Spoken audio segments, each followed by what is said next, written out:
Team deathmatch. Eliminate the enemy team.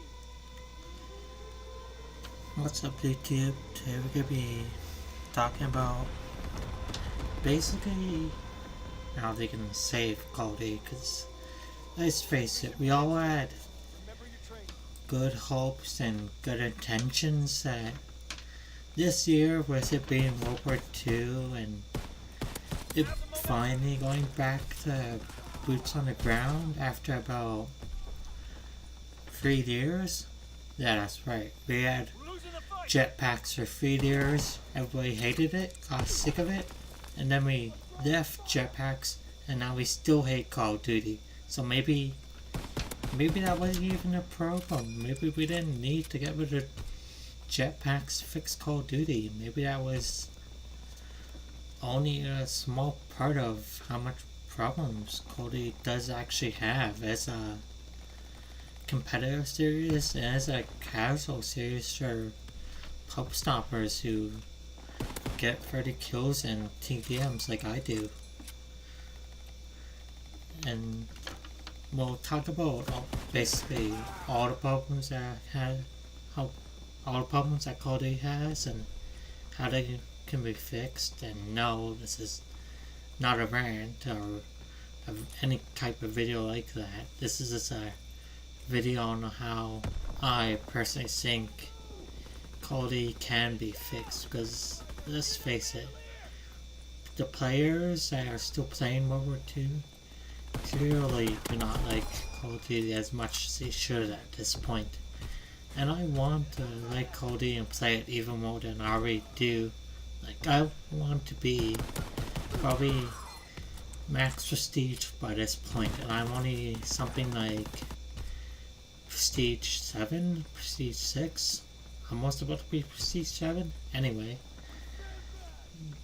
the problems that Call of Duty has is, one of the biggest things is that the streaks, if you look at them, the way you earn them by points is fine, but the way you earn them and then how powerful they actually are makes you feel like, did you really earn this streak? Did you really need the streak?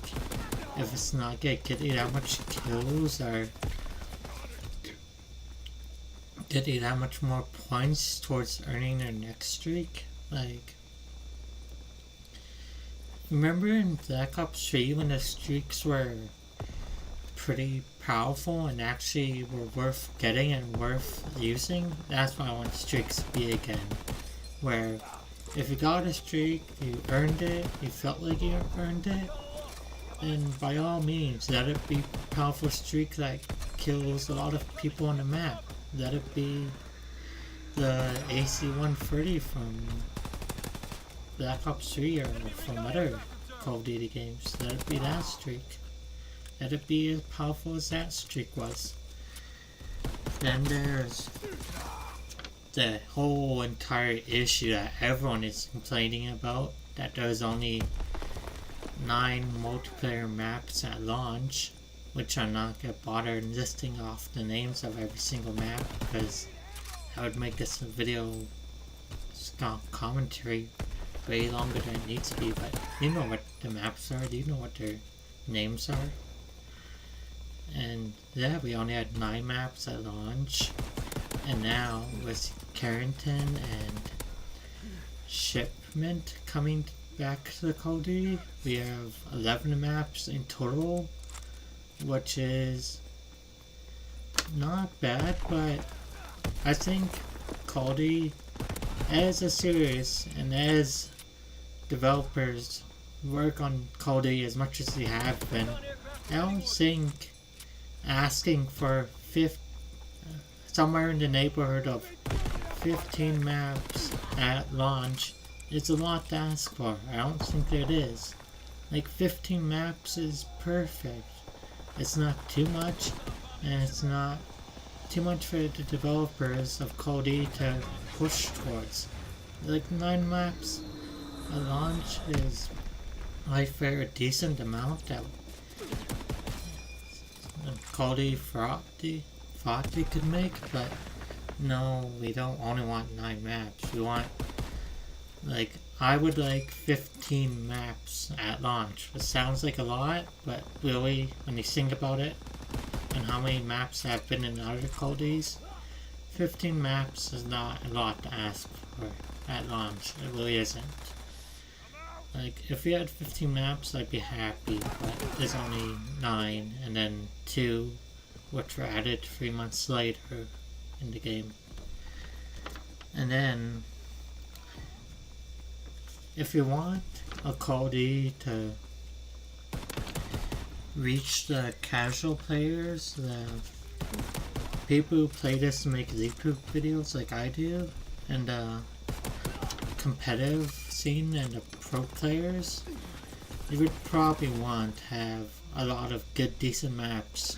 Maps for the competitive player, maps for the pro players, and basically maps that would make a bunch of maps that would make all people happy. Like 15 maps isn't that much to ask for, and if you have 15 maps, it's bound to have competitive maps, pub stopper maps, and pro player maps that the competitive player can actually like and enjoy. And then the final issue is how once you actually make a multiplayer game with what people like in it, is figuring out how it should actually play.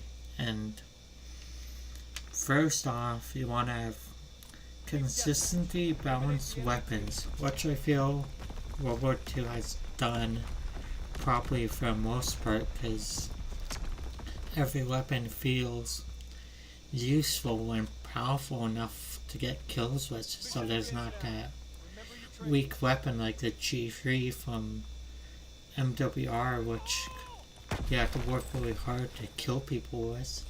All the weapons seem powerful and are useful to kill people with.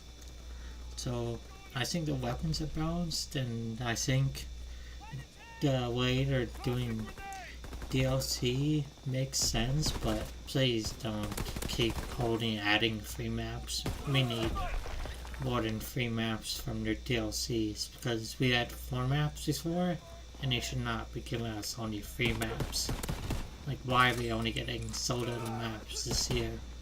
Like, is that just the fact that they can't work hard enough to make enough maps that we should have?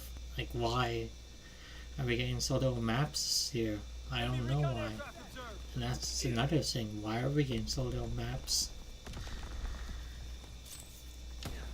Then we actually need to take out the way map rotation is made. Like, people should not be voting for the maps they want to play. It should be like the Modern Warfare series where the game just picks a map for us. We shouldn't get to pick it, because if the game picks a map for us and we play 9 different maps, playing a different map every single time, then we would be playing about 12 maps, about 11 maps with about 11 maps and 11 different games. So imagine never playing the same map twice, never having players needing to vote which map they want. Like, people would argue way less about which map they want if they actually just picked the map for them and they didn't have to vote for it. And I would like the map rotation better, because I would never play a single map twice and have people using the goddamn stupid annoying claymores and bouncing betties, which were in the original World of War, but have no place in the multiplayer of this year's World of War II, because everyone absolutely abuses the fuck out of them. Sorry for cursing, but people do abuse bouncing betties and things like that, because they're idiots and you can't actually get streaks on their own. You have to camp in a corner and use a goddamn bouncing Betty's. Like, play Call of Duty, be good at it, and earn your streak. Do not sit in a damn corner and earn your streak by using a goddamn bouncing Betty, which some people do. They literally sit on top of a building, place a bouncing Betty on a freaking damn staircase, waiting for the player to walk up to it and literally die. And the only way that you can avoid those things is by shooting them, because they're so small. Most people won't ever actually think to shoot them and to shoot them before they actually die to the bouncing Betty.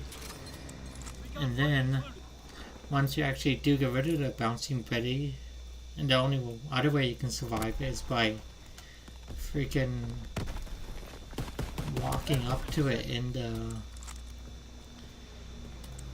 prone position, and walking up to it in a prone position and letting it explode above you. If you've seen it done before, you'll know what I mean. You literally walk up to a bouncing Betty in a prone position and you let it explode like 2 feet above you, and it doesn't kill you. It doesn't even do damage to you at that point. It's literally underneath an explosion that doesn't hurt you. And yeah, that's how I think they can fix Call of Duty this year. And then we're gonna talk about another thing where there's rumors that MW2 releasing this campaign only and not have multiplayer, which is kind of freaking everybody out in the Call of Duty community. And then there's the whole thing where Black Ops 4 is going to be released in October this year, which is a month earlier, and not in the early November like they usually do. So yeah, Call of Duty is coming earlier this year, and they need to fix these problems if they want to continue to be successful of a game as they have been. So to clarify, more maps at launch, make the game play better by fixing the map rotation and taking out goddamn bouncing Bettys and claymores, make your streaks more powerful, and make them actually worth earning in the game, and have more maps at launch that will actually improve their player base, improve casual players, and improve the experience of how many players overall play Call of Duty. Because if you haven't noticed, not that much people are playing Call of Duty this year, and yeah, so that was how they can fix Call of Duty for this year, 2018. I'll see you next time, YouTube. Good job today. Get some chow and some rest. You earned it.